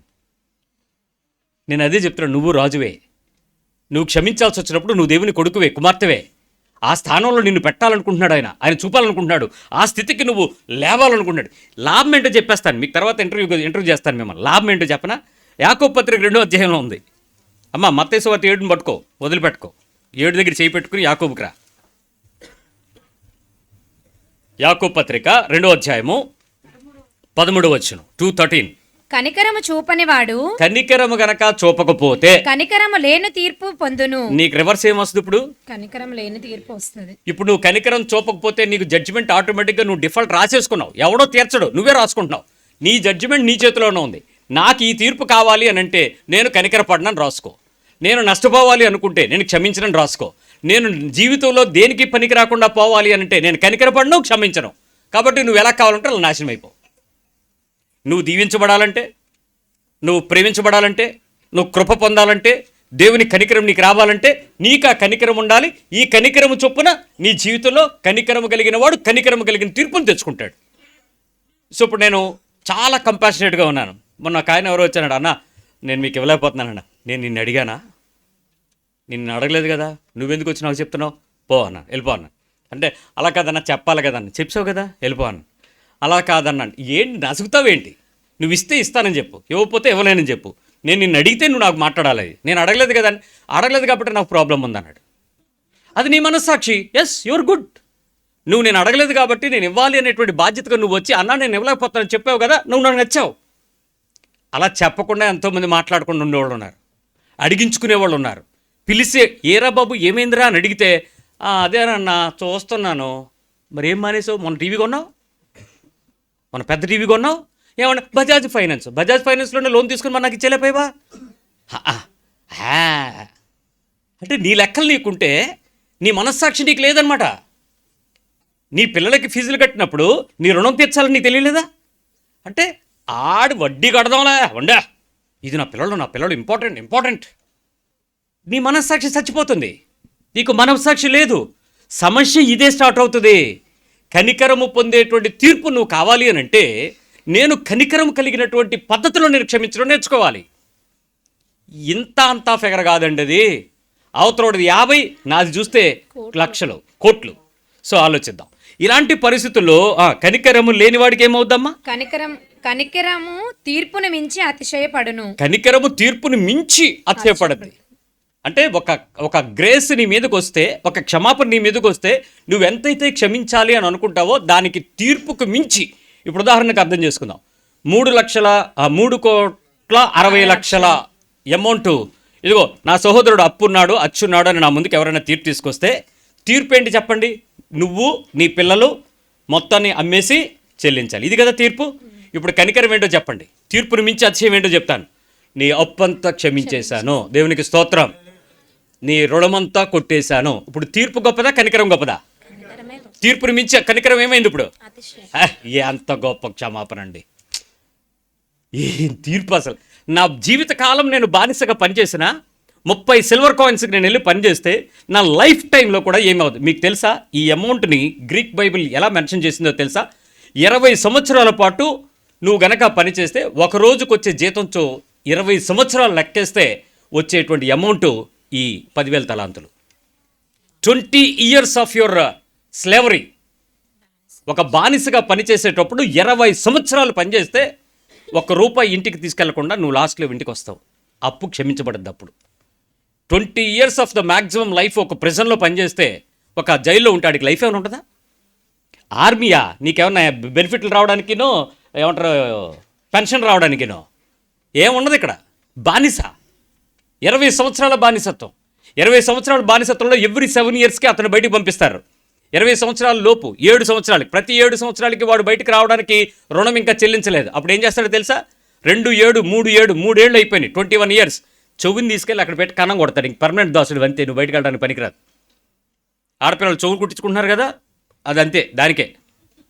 మీరేమో అన్నానికి పెట్టుకుంటున్నారు, మగోళ్ళేమో మొక్కుకు పెట్టుకుంటున్నారు. బట్ యాక్చువల్గా చెవికి కన్నం పెట్టడం అనేది కదురు పట్టుకుని ఆ గుమ్మం దగ్గరికి వెళ్ళి ఇలా ఆంచి ఈ మొత్తం డప్పులో ఎక్కడో చోట బెజ్జం పెడతారు. ఇది కన్నం పడి ఉంటుంది. ఈ పడున్నాడంటే అర్థం ఆ ఇంటికి ఎన్ని కన్నాలు అయితే గుమ్మం కనపడతాయో అంతమంది గొప్ప దాసులు ఈ ఇంట్లో ఉన్నారు. ఈ ఇంటికి చాలా గొప్ప ఇల్లు, ఈ ఇంటికి మన పిల్లనిచ్చుకోవచ్చు, మన పిల్లల్ని తెచ్చుకోవచ్చు. అది గొప్పతనం. కన్నాలు, చెవి కన్నాలు. అలాంటి బానిస బతుకు 20 ఏళ్ళు పనిచేసిన తర్వాత ఆడెక్కడికి వెళ్ళినా పనికిరాడు. ఎందుకు? ముద్ర పడిపోతాడు. ఏమని? ఈడు పలానోడు దాసుడని. ఈడు బయటికి వెళ్ళి స్వతంత్రుడు అంటూ ఊరుకుంటారు. డోర్మీ ఇలా ఆడి తాలూకు పనుడు అని అంటారు. అలాంటి బానిసత్వాన్ని క్షమించేశాడు కనికరం తీర్పుని మించి అతిశయపడును. ఇప్పుడు కనికరం కలిగిన వాడు కనికరం కలిగిన తీర్పును పొందుతాడు, కనికరం లేని వాడు కనికరం లేని తీర్పుని పొందుతాడు. ఇప్పుడు నేను నీ హృదయంలో సాత్వికమైనటువంటి స్వభావం కలిగినటువంటి ఆ కరుణా సంపన్నుడైనటువంటి దేవుని మాట, ఇందాక ఎఫ్సి పత్రికలు నువ్వు చదివావు కదా, ఒకసారి కంటిన్యూ చేయమ్మా. 2:4 ఎఫిషియన్స్ 2:4 ఆయన కరుణా సంపన్నుడయ్యుండి మనము మన అపరాధముల చేత చచ్చిన వారమై ఉండినప్పుడు సైతము మన ఎడల చూపిన తన మహాప్రేమ చేత మనల్ని క్రీస్తులో కూడా బ్రతికించెను. వాక్యం యొక్క కంప్లీషన్ అక్కడ ఉంది. కరుణా సంపన్నుడయ్యుండి అపరాధముల చేత చచ్చిన వారమైన పాపమునకు జీతం ఉందా లేదా? పాపానికి జీతం ఉందా లేదా? Every sin is having the wage. ఏ పని చేసినా దానికి ఇంత రకమైనటువంటి విడుదల వేతనం అనేది నీకు ఇస్తారనుకుందాం. పని చేస్తే జీతం ఎంత, పాపానికి జీతం కూడా దానికి ప్రతిఫలం రెసిప్రొకేట్గా ఉంది. ఈ పాపానికి వచ్చేటువంటి జీతాలు ఎంతైతే ఉందో ఆ అపరాధాలన్నిటికీ లెక్క పెడితే you are called to death. నువ్వు చచ్చిపోవడానికి పిలువబడ్డావు. నిన్ను చంపేయండి, నిన్ను నరికేయండి, నిన్ను ఉరికి చేసేయండి, వీడిని బతకడానికి వీల్లేదు ఎందుకంటే అన్ని పాపాలు చేసేసాడు, వీడిని చంపేసేయండి అన్నాడు. అలాంటి పరిస్థితుల్లో దేవుడు మన ఎడల చూపించిన మహాప్రేమ చేత క్రీస్తుతో కూడా మనల్ని ఏం చేశాడు? ఆయన బ్రతికించాడు. సో ఇప్పుడు దేవుడిని మనల్ని క్షమించడానికి ఏ అర్హత లేకపోయినా కుమారుడితో మనల్ని బ్రతికించడానికి క్షమించాడు అని అంటే మన పాపపు భారమంతా ఎవరు తీసుకున్నారు? ఇప్పుడు కుమారుడు తీసుకున్నాడు. ఆయన మీద వేసి మనల్ని కొట్టేసి నువ్వు ఫ్రీ అయిపోయావు, పో, నువ్వు హ్యాపీగా బతుకు, నువ్వు సంతోషంగా ఉండు, నువ్వు ఆనందంగా ఉండు అని చెప్పేశాడు. ఇప్పుడు ఈ పరిస్థితుల్లో ఎలాంటి పద్ధతుల్లో మన హృదయంలో ఆ కనికరము కలిగిన తీర్పుని కలిగి ఉంటామో కొంచెం పరీక్షించుకుందాం. పెద్దదేం చేయలే, చిన్నదే పరీక్షిద్దాం. అసలు హార్ట్లో నిజంగా క్షమించే గతి ఉందా లేదా, కనికరము కలిగిన క్షమాపణ ఉందా లేదా, అసలు అలాంటి స్వభావం మనకు ఉండాలని బైబిల్ చెప్తుందనే విషయం నీకు తెలుసా లేదా? ఇప్పటికీ తెలిసినట్టుగా ఉండి బయటికి వేషధారణగా ఉండి లోపల మాత్రం లకలకలకలక మండుతుందేమో ఒకసారి పరీక్షించుకుందాం. ఎప్పుడైనా హృదయంలో కఠినంగా ఉండడాన్ని బట్టి ఎక్కడ హృదయంలో కఠినమైన చూపు నీకు ఎప్పుడైనా ఎవరి మీదైనా ఉందా? ఏమ్మా, ఏమడిగా నిన్ను? హృదయంలో కనికరము లేని పరిస్థితుల మధ్య కాఠిన్యతను బట్టి కనికరము లేని చూపు ఎప్పుడైనా ఎవరి మీదైనా చూసావా? సౌలు కాదు, మన సంగతి చూద్దాం, మన అంతరంగం వెంట చూద్దాం. అసలు అది మనం అందరినీ చూపుల్లో ఎప్పుడైనా తేడా ఉందా? కొంతమందికి జాలి కలిగించి చూస్తాం, కొంతమందికి దయతో చూస్తాం, కొంతమందికి కరుణతో చూస్తాం, కొంతమందితో కఠినంగా ఉంటాం. మన చూపులే తేడా ఉంటాయి. ఆ చూపుని బట్టే మనం కొంచెం సైడ్ అయిపోతాం. ఎందుకు అంత హ్యాపీగా ఉన్నట్లేరు, పక్కన వెళ్ళిపోతాం. ఆ కఠినతకు కారణం ఏంటో తెలుసా? దేవుడు నిన్ను క్షమించినట్టు నువ్వు క్షమించని హృదయం కలిగి ఉండడం. దాని జీతం ఏంటో తెలుసా? నీ ఒళ్ళో పడిపోద్ది, కొలిసేసేస్తాడు. ఇప్పుడు చెప్పండి, అలా కనికరము లేని కఠినమైన చూపు నీ మనసులోకి ఎందుకు వచ్చింది? ఎవరి మీద ఉంది? ఎవరైనా గుర్తొస్తున్నారా? వినపడుతుందా? మీకు నచ్చకపోతే చెవులు మూసుకోండి, నేనేం చెప్పలేను. మీరు ఎప్పుడైనా ఈ పదానికి అర్థం చెప్పండి. ఈ కఠినమైనటువంటి హృదయంలో క్షమించలేని స్వభావంతో 1 నుంచి 10 మార్కులు 1 2 3 4 5 6 7 8 10 మనకి ఎక్కడ చూసినప్పుడు 1 to 10 కదా ర్యాంకులు ఇవ్వడం. ఈ ఆధునిక పద్ధతిలో 1 to 10. కారు సర్వీసింగ్ నుంచి వచ్చింది. ఇంకా గంట ఆ కారు తీసుకొచ్చి సెల్లర్లో పెట్టాను, నేను పైకి వెళ్ళాను, ఫోన్ వచ్చేసింది, సార్ కారు సర్వీసింగ్ వచ్చింది కదా అండి. ఎవడో అనుకుని ఇస్తే నేను భోజనం చేస్తూ అవునమ్మా అన్న. సార్ ఎలా ఉంది సార్ అండి. కారు బాగానే ఉందన్న. అదే డ్రైవ్కి వెళ్ళారా సార్. ఇంకా లేదండి. సార్ 1 to 10లో ఎంత ఇస్తారని. వెళ్తే కదా డ్రైవర్ తెచ్చాడు, కింద పెట్టాడు, తాళం ఇచ్చాడు, నేను కూర్చున్నాను. ఇప్పుడు నువ్వు నన్ను 1 to 10 ఏమంటే ఏమేమను అంటే, సార్ రిసీవింగ్ ఎలా ఉంది సార్. డ్రైవర్ వెళ్ళాడు, నాకేం తెలుస్తుంది 1 to 10 ఎంత ఇవ్వండి సార్. సార్ షోరూంలో మీరు ఎలా ఫీల్ అయ్యారు సార్ 1 to 10. నువ్వు ముందు మూస్తే నేను తింటా, ఆ తర్వాత చెప్తా. కార్ తీయలేదు నేను. షోరూంలో ఏమైందో బయటకు ఏమైంది, ఈ సతాయింపు ఏంటి మాకు అని అంటే, సారీ సార్ ఎన్ని గంటలకు ఫోన్ చేయమంటారు. మళ్ళీ దానికి కూడా ఆప్షనే. వదిలేయమ్మా నన్ను, ఇంకోసారి నీ కార్ సర్వీసింగ్ పెట్టను, ఇంకో సర్వీసింగ్ స్టేషన్ ఉంది అక్కడ పెడతాను. వాళ్ళు ఫోన్ చేస్తారు సార్ అని. వాళ్ళు చేసినప్పుడు నీకు పెడతాను, నువ్వు చేసినప్పుడు వాళ్ళకి పెడతాను. నాకు తినకండి, నన్ను వదిలే అన్న. ఆ వారం రోజులు 1 to 10 ఇచ్చేంతవరకు ఊరుకోలే. వాళ్ళు ఏం చెప్పారు తెలుసా, 10 ఎక్సలెంట్ సార్, 5 కన్నా పైన అయితే యావరేజ్, కిందకైతే పూర్ సార్. 1 to 10 అంటే 1 2 3 అని పెడితే సరిపోయేది. మరి 10 పెట్టి 5 లోపు, 5 తర్వాత 5 అయితే యావరేజ్ అంటే ఏదో వాళ్ళకి ఏదో స్పెసిఫికేషన్స్ ఉన్నట్టున్నాయి, దాని ప్రకారం ప్రోటోకాల్ ఫాలో అవుతున్నారు. ఇప్పుడు ఆలోచిద్దాం. 1 to 10 బంధువుల్లో all your relatives, blood relatives, భార్యలు, పెళ్ళైపోయిన భార్యలు మీ అత్తగారు వాళ్ళతో 1 to 10, భర్తలు మీ అత్తగారు వాళ్ళతో 1 to 10, క్షమాపణ స్వభావం మనస్ఫూర్తిగా అయితే 10, అర్ధ మనస్ఫూర్తిగా అయితే 5, ఇంకా అంత లేదైతే 5 లోపు ఎక్కడేస్తావు. 1 to 10, 1 to 10, 1 to 10.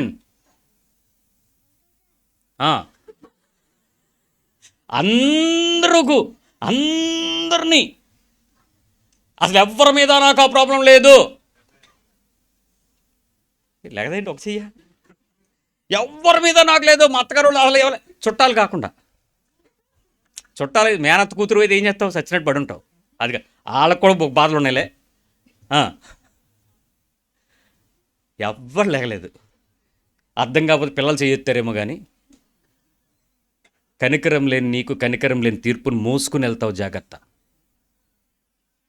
సిగ్గు లేకుండా క్రైస్తవులను చెప్పుకొని పాటలు పాడుతున్నావు కనికరా సంపన్నుడని. నీ బతుకులో ఇప్పటికీ ఆ రకమైనటువంటి నీకు అటాచ్ చేసేటప్పుడే, తల్లి గర్భంలో ఉండేటప్పుడే నీ గురించి ఆలోచన చేసి ఏ ఇంట్లో పుట్టాలో, ఏ కుటుంబంలో పుట్టాలో, ఏ స్థానంలో పుట్టాలో, ఏ ఇంటికి వెళ్ళాలో, ఏ ఇంటి వారసుడికి కలపాలో, ఏ వారసత్వం నుంచి నీ కుటుంబంలో వారసత్వాన్ని రావాలో నిర్ణయించి డిసైడ్ చేసి ఫిక్స్ చేసి తీసుకొస్తే నువ్వు నీ మనుషులతో నీకు అసహ్యమా? వాళ్ళంటే నీకు నచ్చదా? నీకు నప్పదా? వాళ్ళని ఒకలాగా చూస్తావా? వాళ్ళంటే నీకు వ్యతిరేక భావమా? వాళ్ళతో నీకు కళ్ళు మంట? వాళ్ళతో నువ్వు క్షమించలేని మనసా? మనిషివేనా? ఓ మనిషివేనా అంటే నీ నోటి మాటలు. రెండో విషయంకి వస్తాం. మొదటిది నీ బంధువులు. Number 2 friends. మన లిస్ట్ ఆఫ్ ఫ్రెండ్స్, అందరూ స్నేహితులతో మనం సమాధానంగా ఉన్నామా? 1 to 10. క్షమించలేని స్వభావం లేకుండా నా స్నేహితులు అందరితో నేను సమాధానంగా ఉన్నాను. 1 to 10.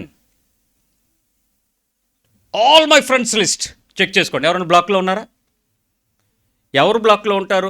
రే మరి తప్పదురా, ప్లీజ్ రా అని నీ దగ్గర డబ్బులు తీసుకెళ్ళినోడు, ఇప్పుడు ఆడు ఇవ్వకపోతే ఆడేదో కథలు చెప్తూ ఉంటాడు. తీసుకెళ్ళేటప్పుడు నువ్వు వాడికి దేవుడివి, వాళ్ళకి నీకు బానిసలు. మళ్ళీ ఆ తర్వాత మాత్రం వాళ్ళకి మనకి అసలు బంధుత్వం ఉండదు. చాలా చిరాకు పెడతారు, కోపం పెడతారు, అడిగితే తిట్టేస్తుంటారు. పెద్ద తినేస్తున్నాడు ఆడు నిన్ను బ్లాక్ చేస్తాడు, నువ్వు కాదు. ఏమంటే తినేస్తున్నాడు ఫోన్ చేశాని. ఇప్పుడు ఇలాంటి పరిస్థితుల్లో స్నేహితులందరినీ 1 to 10. క్షమించలేని స్వభావం నీ హృదయంలో కాఠిన్యతను బట్టి ఉందా? ఉంటుందా ఉండదా? కనికరం లేని నీకు కనికరం లేని తీర్పును మోసుకుని వెళ్తావు. క్షమించడు దేవుడు. 50 దగ్గరకి 36 కోట్లు ఎక్కడా? 50 ఎక్కడా? ఇది ఎంత చిన్నది, అది ఎంత పెద్దది రుణం. నెంబర్ 3 నీ పొరుగు వాడేవాడు, మీ ఇరుగు పొరుగు, అందరితో సమాధానంగా ఉన్నామా? ఆల్ యువర్ నైబర్హుడ్, మీ అపార్ట్మెంట్లో కానీ, మీ ఫ్లోర్లో ఉండేవాళ్ళు కానీ, మీ ఫేస్ టు ఫేస్ కానీ, మీ వాకిట్లో కానీ, మీ వీధిలో కానీ, అందరితో మన నైబర్హుడ్ అందరితో మనం సమాధానం ఉండగలమా? ఉంటామా? ప్రేమగా ఉంటామా? నవ్వుతూ ఉంటామా? ప్రేమగా ఉంటామా? నవ్వుతూ ఉంటే విషపు నవ్వే. మొన్న ఒక బాబు చెప్తున్నాడు, ఆ పిల్లోడంట తీసుకెళ్ళి మహాభారత్ టీవీలో సినిమా వేసి కూర్చోబెట్టేస్తున్నారంట. బాబుని తీసుకెళ్ళి కూర్చోబెట్టి టీవీ చూడమంటున్నారంట. వాళ్ళు చెప్తున్నారు, మేము క్రిస్టియన్స్ అండి, మేము అలాంటివి చూడమంటే అన్నీ తెలుసుకోవాలండి. అమ్మ 2 సంవత్సరాల పిల్లవాడికి అన్నీ తెలుస్తాయా? 2 కూడా కాదు, ఇంక సంవత్సరం నిండుతుంది. అడిగి మహాభారతం నేర్పించే వాళ్ళ ఉద్దేశం ఏంటంటే ఈ క్రైస్తవ విశ్వాసంలో నుంచి మన దాన్ని కలిపేద్దాం ఈ పిల్లవాడిని అనుకుంటారు వాళ్ళు. వీళ్ళేమో మా పిల్లోడిని దేనికి అంటకుండా క్రైస్తవుడిగా పెంచుదాం అనుకుంటారు వీళ్ళు. ఎంత పోరాటం! ఇప్పుడు వీళ్ళకి వాళ్ళ మీద ప్రేమ ఉంటుందా? ఎవరు? ఆ మహాభారత టీవీ వాళ్ళు. వీళ్ళ ఇంట్లో టీవీ లేదు, వాళ్ళ ఇంట్లో టీవీకి వెళ్ళిపోతున్నాడు ఈ పిల్లోడు. ఇప్పుడు వాడిని ఎలా ప్రేమించగలరు వీళ్ళు? రోజు వీడు అక్కడికి వెళ్తారంటే ఫస్ట్ ఏం చేస్తాం, ముందు ఇంటికి తలుపుకి గ్రిల్ వేయించారు. ఇప్పుడు ఎందుకు వేశారు గ్రిల్లు? పిల్లోడు వెళ్ళిపోతున్నాడనే కదా. వెళ్ళనివ్వచ్చుగా నువ్వు. ఆడు వెళ్తే వెళ్ళాడు, ఇంటికి వచ్చిన తర్వాత కూర్చోబెట్టి చెప్పుకోవచ్చు కదా. కాదు, మన హృదయంలో ముందు మన పిల్లోడిని కట్టడి చేయడం కంటే వాళ్ళని ద్వేషించే మనస్సు నీ హృదయంలోకి వచ్చి గ్రిల్ ఏర్పడింది. మధ్యలో కటకటాలు, తలుపుకి తాళాలు. నీ కొడుకు బయటికి వెళ్లకుండా బంధించడంలో ఆత్మీయతను నువ్వు అడ్డబెట్టుకున్నావు. అట్ ద సేమ్ టైం అవతలని క్షమించలేని పరిపూర్ణత లేని హృదయపూర్వకంగా క్షమించని మనస్సుతో నువ్వు పెంచుకుంటున్నావని నిన్నెవడు చెప్పక ఆటంకాలు పెడతావు. ఎంత నష్టం ఇది! ఇక్కడ ప్రాబ్లం నీ కొడుకు కాదు, నీ హృదయం. నీ హృదయాన్ని ముందు సెట్ చేస్తాడు. నీ కొడుకుని దేవుడు సెట్ చేయడం ఈజీ, నీ హృదయం సెట్ చేయడం దేవునికి కష్టం. ఎంతోమందితో నీవు ఆ కనికరం రాలేదు. నువ్వు కారణాలు ఎన్ని చెప్తావో తెలుసా? ఏమండి, నేను మా ఇంటికి వెళ్ళినప్పుడు వాళ్ళు ఎంత హాని చేస్తారో తెలుసా. నువ్వు ఇంకెక్కడ బతుకుతున్నావు? ఆ రోజు బతుకుతున్నావా? ఈ రోజులో లేవా నువ్వు? ఈ రోజులో బతుకో. పాతవి ఎందుకు చెప్తావు? తవ్వుతావు ఎందుకు? బుద్ధి లేదనా? ప్రతిదీ పనకళ్ళు మాట్లాడతావు ఎందుకురా? అయ్యా, నువ్వు నేర్చుకోవాల్సింది ఈ రోజు. వాస్తవంగా ఈ రోజు నేను బతుకున్నాను, నిన్నటి దినం నాకు సంబంధం లేదు, అది అయిపోయింది, పాతవ గతించను. క్రీస్తులో నేను నూతన సృష్టి. ఈ రోజు నేను క్షమించే మనసుతో ఎంతో హృదయపూర్వకంగా పెరిగాను, అదే ఇంపార్టెంట్. ఎంతసేపు పాతయన్ని తీసుకొచ్చుకుని, పాతయన్ని తవ్వుకుని, రేపుకుని, హృదయాన్ని కఠినపరుచుకుని తీర్పుని తప్పించుకోలేవు. కనికరము లేదు నీకు, కనికరం లేని తీర్పు మోసుకుంటావు.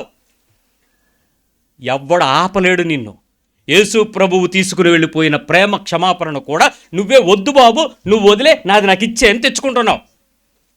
నెంబర్ 4, నీ సహోద్యోగులతో నీ చుట్టూ ఉండేటువంటి ఉద్యోగులు ఎవరైనా ఉంటే, ఉద్యోగం చేసేవాళ్ళు ఉంటే, ఆ ఫ్లోర్లో ఆ కార్పొరేట్ సెక్షన్లో అందరినీ మనం ఒకే రకంగా ఉండగలమా? కొంతమంది నీకు భజన చేసేవాళ్ళు ఉంటారు, తాళి అనుకునే వెనకాతల. వాళ్ళకి మనం ఎంతో ఉబ్బింగిపోతాం. సెలవు కావాలా? తీసుకోపర్లేదు. ఎవరైనా వచ్చాడు, లేదు అవదు, చాలా వర్క్ ఉంది, ఎవడు చేస్తాడు అంటే నీ హృదయం ఏమైంది? కనికరం లేని తీర్పును ప్రొడ్యూస్ చేసింది. ఆ ప్రొడ్యూస్ చేసిన దానికి దేవుడు నీకేం చేస్తాడు? ఇంటూ, దాని పక్కన మళ్ళీ ఇంటూ ఎన్నిసార్లు ఎంత మోసుకుంటావో నేను మోయలేను, అంత నీ మీద తెచ్చిపడేస్తాడు. ఎలా క్షమించాలి? హృదయపూర్వకంగా. ఆయన మిమ్మల్ని క్షమించులాగున. అలాగనే మనం అందరం నీ శత్రువునే క్షమించమని చెప్పే స్థాయికి దేవుడు తీసుకొస్తాడు. చూడు. నెంబర్ 5, నీ ఫెలోషిప్లో అందరినీ క్షమించగలవా? అందరినీ క్షమించగలవా? నీ సహవాసంలో ఉండి అందరినీ క్షమించగలవా? కొంతమంది నీ పిల్లలకు హాని చేసిన వాళ్ళు ఉంటారు, మంచి స్నేహంలోనే మంచి ముసుగులోనే చెడు చేసిన వాళ్ళు ఉంటారు, డబ్బు తీసుకుని అపకారం చేసిన వాళ్ళు ఉంటారు, ప్రేమ ముసుగులో మనల్ని గాయపరిచే వాళ్ళు ఉంటారు. రకరకాల పరిస్థితుల్లో చర్చిలో రకరకాల ఇబ్బందులు కలిగి ఉంటాయి. అందరినీ క్షమించాలి. ఎలాగా? 1 to 10. 10 దగ్గరికి వెళ్ళిపోద్దా నీ సూచి? చర్చిలో అందరితో 10 చెక్ చేసుకున్నా, అబ్బాయి ఏం లేదు బ్రదర్, నాకేం లేదు బ్రదర్, మీరు లేకలేదు చెప్పగలవా? క్షమించగలవా? అంత మనస్ఫూర్తిగా క్షమించగలవా? క్షమించకపోతే అదే వెర్సస్లో నీకు తిరిగి నీ తీర్పు నీ బేషన్లో పడిపోతాయి. మన నాయకులతో, మన అధికారులతో ఇలాగే క్షమాపణ పొందగలమా?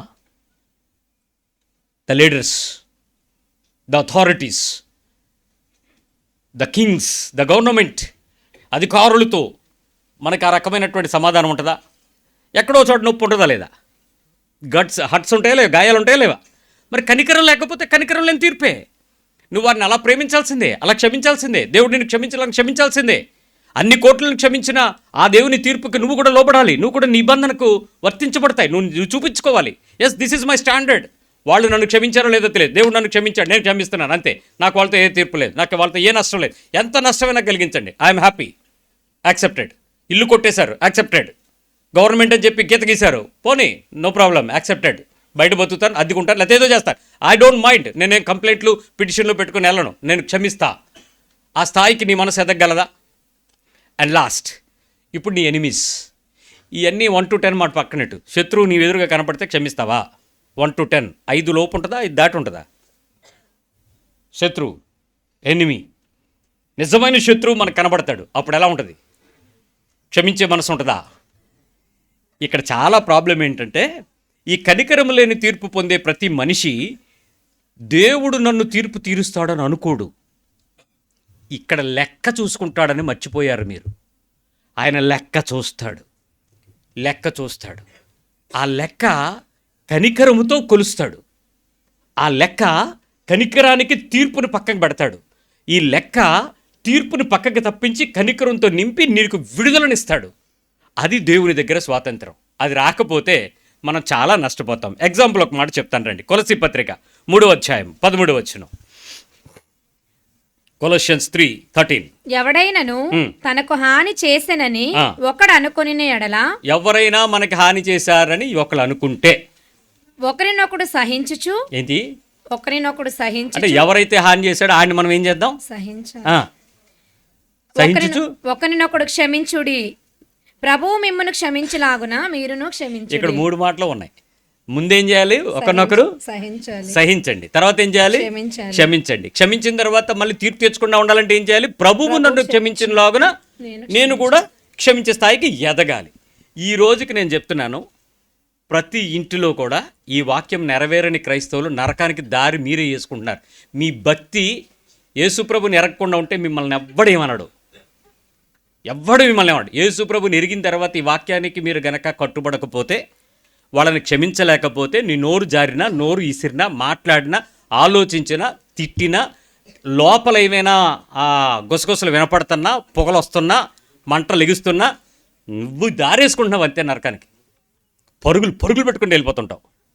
ఇక ఇంత చెప్పినా కూడా నీ మనసులో ఆ సహించే స్థితి, క్షమించే స్థితి, ప్రభు నన్ను క్షమించిన మనస్సు గుర్తు రాకపోతే, ఏది ఇందాక నేను చెప్పిన 36 కోట్లు అంత కూడా నీకు గుర్తు రాకపోతే, ఇక నిన్ను ఎవడో బాగు చేయలేడు. ప్రభు కూడా చెప్తున్నాడు, నిన్ను విడిచిపెట్టాల్సిన పరిస్థితి నీ ముందు ఉంటుంది అనేటువంటి విషయం. అయితే మీరే గనక దేవుని యొక్క తీర్పుల్ని నా కొలతతో నాకు ఇచ్చాయని మీరు అడుగుదాం అనుకుంటున్నారో లేదో ఒకసారి చూడండి. మత్తయి సువార్త 7వ అధ్యాయము 2వ వచనం. మీరు తీర్పు చొప్పుననే మిమ్మును గూర్చియు తీర్పు తీర్చబడును. నువ్వు ఎవరి గురించి తీర్పు తీరుస్తావు? నువ్వు ఎవరినైతే హాని చేశారో, గాయపరిచారో, బాధ పెట్టారో, దుఃఖపెట్టారో, కష్టపెట్టారో, నష్టపరిచారో, సిగ్గుపరిచారో, అవమానపరిచారో, అన్యాయం చేశారో, అక్రమం చేశారని ఎవరి గురించి అనుకుంటున్నావో, వాళ్ళకి నువ్వు ఏ కనికరం అయితే ఇవ్వట్లేదో, దేవుడు కూడా ఏం చేస్తాడు ఇప్పుడు నీకు? సేమ్ జడ్జిమెంట్ ఇస్తాడు. ఇంకేమాత్రం తగ్గించాడు. ఎందుకు? నువ్వు తగ్గట్లేదు కదా. నువ్వు తగ్గేదేలే అంటే ప్రభు ఏమంటాడు? ఆటోమేటిక్గా ఉంచుకో అంటాడు. నువ్వు క్షమించు ఉంచుకో, నీకు నేను అలాగే ఇచ్చేస్తానంటాడు. సో ఆ వెర్షను ఎలాగైతే నువ్వు చెయ్యవో అలా నువ్వు పిలుచుకుంటున్నావు. చూడండి ఆ వచనం, 6వ అధ్యాయం మత్తయి సువార్త 12వ వచనం. మా రుణస్థులను మేము క్షమించి ఉన్న ప్రకారము వీళ్ళు మీకు రుణమై ఉన్నారు. అంటే నువ్వేదో చేసావు, వాళ్ళు నీకేదో చెయ్యాలి, వాళ్ళు నీకు అలా చేయలేదు, అది రుణము. నేను ఇచ్చాను, వాళ్ళు నాకు ఇవ్వలేదు, అది నాకు రుణము. రుణస్థులను నేను క్షమించిన ప్రకారము మా రుణములను క్షమించుము. నిజంగా మీ రుణాస్తులను మీరు పూర్తిగా క్షమించారా? కొంచెం క్షమిస్తారా? అసలు క్షమించమా? ఒకవేళ నువ్వు ఒక 20% క్షమించావు అనుకోండి, అప్పుడు దేవుడు ఎంత పర్సెంటేజ్ నిన్ను క్షమిస్తాడు? డౌట్ ఏమంది? 20. మీరు 50 అనుకోండి, అప్పుడు దేవుడు ఎంత క్షమిస్తాడు? మీరేమడిగారు లెక్క? మా రుణస్థులను మేము క్షమించిన ప్రకారము, in the same conditional versus నువ్వు కూడా మా రుణం. నేను 80% క్షమించాను, అప్పుడు దేవుడు ఎంత క్షమిస్తాడు? ఎంత మిగిలి ఉంటాయి? ఇప్పుడు నేను 100% క్షమించాను, దేవుడు ఎంత క్షమిస్తాడు? 100కు 100% నన్ను క్షమిస్తాడు. ఎంతమందికి 100కు 100% క్షమించే మనసు ఉంది? ఎవరికి లేదు. రాదా తెచ్చుకోమా? అంటే ఏంటంటే, నువ్వు దేవుని స్థానంలో క్షమించగలిగిన మనసుతో పెంచుతున్న దేవుడు, నేను దేవుని స్థానానికి రాను, దయ్యంలాగే ఉంటానని అనిపిస్తుంది నీకు. అందుకు నువ్వు క్షమించడానికి ఇష్టపడట్లే. 14వ వచనం చదువమ్మా, మత్తయి సువార్త 6వ అధ్యాయంలోనే. మనుషుల అపరాధములను మీరు క్షమించి. నేను మళ్ళీ చెప్తున్నాను, ఇందాక మారణస్తులు వాళ్ళు నీకు వాళ్ళకి bounded, they are undersigned, there is an agreement between you and two. Bond ఉంది అక్కడ. ఏంటి? నేను నీకు ఇంత ఇవ్వాలి అనేది. వాళ్ళని మనం క్షమించే విషయం మనకు చెప్పాడు. ఇప్పుడు రెండోది అన్నాడు మనుషులు అన్నాడు, జనరలైజ్ చేశాడు. ఇక్కడ నీకు వాళ్ళకి సంతకం ఏం లేదు, కాంట్రాక్ట్ ఏం లేదు. ఎవ్రీవన్, ఎనీవన్, ఈ దేశం ఆ దేశం కాదు, ఏ మనుషులకైనా సరే అసలు నీ లోపల పగ ఉండడానికి లేదు, కోపం ఉండడానికి లేదు, వాళ్ళ మీద నీకు వేదన పడేటువంటి మనసు ఉండడానికి అసలు ఉండడానికి ఏం లేవండి. ఇంకా అలా క్షమించాలంతే. అంత క్షమాపణ నీ హృదయం లేకపోతే ఇంకా నయం ప్రేమించడం వరకు రాలా, నేను క్షమించడం దగ్గర ఆపుతున్నా. ఆ పద్ధతి ప్రకారం నువ్వు చెయ్యకపోతే మనుషులను అపరాధములను మీరు క్షమించిన ఎడల మీ పరలోకపు తండ్రియు మీ అపరాధములను క్షమించును. ఇప్పుడు పరలోకపు తండ్రి మీ అపరాధాలను క్షమించాలంటే మీరు ఏ రేంజ్లో క్షమించాలి చెప్పండి మీ పక్కోళ్ళకి. ముందు నాకు తెలిసిన మనుషులు, నాకు రుణస్తుల్ని క్షమించాలి. నెక్స్ట్ జనరల్గా ఉన్న ప్రతి ఒక్కరిని కూడా నేను ఏం చేయాలి? ఎలా క్షమించాలి? హృదయపూర్వకంగా. ఎలా క్షమించాలి? ఆయనను క్షమించినట్లు. ఎలా క్షమించటానికి నా మనసు పెంచుకోవాలి? ఏ ఒక్కడి మీద కూడా నేను ఆ కనికరము లేని పద్ధతిలో ఉండకుండా నేను చెప్పగలగాలి. నేను మీకు ఈ చిన్న టెస్ట్లో మొట్టమొదటిది, మీ కన్నులు ఎలాంటి చూపులను చూస్తున్నాయి? Can you say is it genuine pure కన్నులండి, నా చూపులో ఎవరి మీద కూడా కఠినమైన చూపు లేదు అని చెప్పగలిగిన వాళ్ళు ఉన్నారా? నెంబర్ 2, నీ మాటలు ఎవ్వరి మీదనైనా కనికరము లేని మాటలు మాట్లాడే పద్ధతిలో ఉన్నాయా? ఏ మాటల్లో కూడా కఠిన్యత లేకుండా అందరితో కూడా క్షమించిన ప్రేమను చూపించేటువంటి మాటలు మాట్లాడగలుగుతున్నామా? మాటలన్నీ ప్యూరేనా? నీ మాటలన్నీ పరిశుద్ధమైనవేనా? మాట్లాడేటప్పుడు నవ్వుతూ మాట్లాడుతున్నప్పుడు లోపల మాటలు దేవుడు చూస్తాడు, బయట మాటలు కాదు, మొఖాలు కాదు. కొంతమంది బయటికి చాలా నవ్వుతూనే ఉంటాడు, మీ అబ్బాయేనా, లోపల ఏదో ఉంది, విషపు మూట లోపల ఉంది, బయటికి నవ్వుతున్నావంటే ఏదో జరుగుతుంది, ఆ నవ్వులోనే తేడా ఉంది. నెంబర్ 3, కలుసుకోలేని తనం నీకేమైనా ఉందా? ఎవరితోనైనా కలుసుకోలేని, దగ్గరికి వెళ్ళలేని, సెకండ్ ఇవ్వలేని, హత్తుకోలేని, యాడ్ చేసుకోలేని, మనకెందుకో నచ్చని కొన్ని ఉంటాయి సార్, నచ్చని, క్షమించిన ప్రభు మిమ్మల్ని క్షమించిన లాగున నచ్చని తనం ఏమైనా ఉందా? Not mingling. మనకి కొంతమంది ఎందుకో బేసిక్గా నచ్చరు అంటారు. ప్రభు సంగతి ఏంటి? ఆయనకు కూడా ఏమైనా పార్షియాలిటీ, డీవియేషన్స్ ఏమైనా ఉంటాయా? కలరు, క్రీడు, క్యాస్ట్, కమ్యూనిటీ ఇలాంటివి ఏమైనా ఉంటాయా? మరి నీకెందుకు ఉన్నాయి? క్రైస్తవుడు కదా నువ్వు. నెంబర్ 4, ఇచ్చిపుచ్చుకోలేని తనాలు ఏమైనా ఉన్నాయా? కొన్నిసార్లు ఇవ్వము, కొన్నిసార్లు తీసుకోము, మనకి నచ్చదు. వాళ్ళతో అవుద్దమ్మా, దూరంగా ఉండమ్మా, వాళ్ళ ఇంటికి వెళ్ళకమ్మా, తీసుకోకు, వాళ్ళు ఇచ్చి నేను తీసుకోకు. ఏంటి ఇచ్చిపుచ్చుకోలేని తనం ఏంటి? నీ హృదయంలో క్షమించలేని తనం ఉంది, ఒప్పుకోలేని తనం ఉంది, కనికరం లేదు, ప్రేమించలేవు, ఒప్పుకొని సమాధాన పడడానికి ఇష్టపడలేవు, వదలడానికి నీ మనసు లేదు. ఆ రకమైనటువంటి హృదయంలో మోసం కలిగినప్పుడు అవతల వ్యక్తులు ఇచ్చేది తీసుకోవు, ఉంచవు, ప్రేమించవు. నెంబర్ 5, కలిసి నడవలేని స్థితి ఏమైనా ఉందేమో నీలో? కలిసి నడవలేం, వాళ్ళు వెళ్ళని మనం వెళ్దాం, వాళ్ళు కూర్చొని మనం తర్వాత వద్దాం, మనకెందుకు వాళ్ళ దగ్గరికి ఎందుకు వెళ్ళావు నువ్వు? నీకు బుద్ధి లేదా? వాళ్ళు ఎవరో నీకు తెలీదా? కనికరం లేని దానా, ప్రభు ఖచ్చితంగా నీ మీదకి ఇచ్చే తీర్పు అంత మోతాదులోనే ఉంటుంది. నువ్వు వద్దన్నా నీ ఒళ్ళో పడిపోద్ది. నెంబర్ 6, కలిసి భోజనం లేని స్థితి ఏమైనా ఉందా? కలిసి భోజనం చేయలేం. మన పెళ్ళంతా అయిపోయింది, ఒక అబ్బాయి వెళ్ళిపోతున్నాడు, ఆవిడ వెనకాతలు పడుతుంటే వెనకాతలు వెళ్ళాను, ఏంటి మీ ఇద్దరు గొడవ పడుతున్నారు, పెళ్ళికి వచ్చానంటే, చూడండి అన్న మ్యారేజ్ వరకు వచ్చాడు, ఎంతో బతిమిలాడితే కూర్చున్నాడు, భోజనం చేయమంటే ఎక్కువ మాట్లాడుకు, రమ్మన్నావు ఇదే ఎక్కువ అని వెళ్ళిపోతున్నాడు. కాళ్ళ ఎలా పడుతున్నాను, ఏమన్నా ఇంత దూరం వచ్చాం, పెళ్ళికి వచ్చాం, సంతోషం కూర్చున్నాం, ఫోటో తీసుకోమని బతిమిలాడితే ఫోటో కూడా తీసుకున్నావు, తిండి తినకుండా వెళ్తే భోజనం కదా, విందు కదా, సంతోషం కదా, నువ్వు తినకుండా వెళ్తే వాళ్ళు గాయపడతారు కదంటే, వాళ్ళు అవ్వాలి అన్నాడు ఆ హీరో. వాళ్ళు అవ్వాలి. ఏమవ్వాలి? ఎవరున్నారు ఇక్కడ అలాంటి వాళ్ళు? వెళ్తారు వాళ్ళ ఆవిడ పోరు పడలేక, కానీ అక్కడ ఉంటాడు నిప్పుల మీద కూర్చున్నట్టు. ఆ చూపుకే అర్థాలు వేరు. హృదయం క్షమించలేదు, మనస్సు సంతోషంగా లేదు, ఒప్పుకోవడానికి కష్టంగా ఉంది. అక్కడ నువ్వు కూర్చున్నంతసేపు ఆవిడని చూస్తూ ఉంటాడు, తినకుండా వెళ్ళిపోతాడు. ఏమంటారు నిన్ను దేవుడు? కలిసి భోజనం చేయలేని స్థితి. కొన్ని చోట్లకి వెళ్ళినా కలుపుతూ ఉంటాడు, ముద్ద లోపల దిగదు. ఏంటి ప్రాబ్లము? నచ్చలే, కనికరం లేని తీర్పు మోసుకుంటావు. ఈ 7 విషయాలు ఒకసారి ఆలోచించు. నీ కన్నులు, నీ మాటలు, కలుసుకోలేనితనం, ఇచ్చి పుచ్చుకోలేనితనం, కలిసి నడవలేని స్థితి, భోజనం లేని స్థితి, జ్ఞాపకాలను వదలలేని స్థితి. The memory, the memory, the memory. ఇందాక మేము భోంచేస్తున్నప్పుడు మా తమ్ముడు వచ్చి సడన్గా ఒక మాట అన్నాడు. మాట్లాడారా అని అడుగుతున్నాడు. వాడు ఏంటి ఇంత ఎటకారంగా మాట్లాడుతున్నాడు అని అంటే, వాళ్ళ పెదనాన్నగారితో వాడికి మాటలు లేవు, చిన్నప్పటి నుంచి లేవు. సో ఇప్పుడు మాట్లాడడానికి వెళితే దాన్ని మాట్లాడుంటారేమో అనే ప్రేమ చూపలేక ఒప్పుకోలేకపోతుంది మనసు. మీరు ఎలా మనసుతో వెళ్తున్నారు? ఏం మాట్లాడారు? మీకు మాట్లాడారా అంటే దాని వెనక ప్రభు ఈరోజు వాక్యంతో చెప్తున్నాడు నాతో, నువ్వు మాట్లాడతావు ఈ విషయం. ఈరోజు నీ హృదయం చూసుకో. చాలామందితో నీ మనసు అలాగే ఉంది. ఒప్పుకోలేని తనాలతో నిండిపోయావు. నా మాట అంటున్నావు, ప్రార్థన అంటున్నావు, భక్తి అంటున్నావు. వేషం కాదా? ఆ తీర్పు నువ్వు తేవా? అది నువ్వు మోసుకోవా? అది నువ్వు పట్టుకెళ్ళవా? క్షమించగలవా? విడిచిపెట్టగలవా?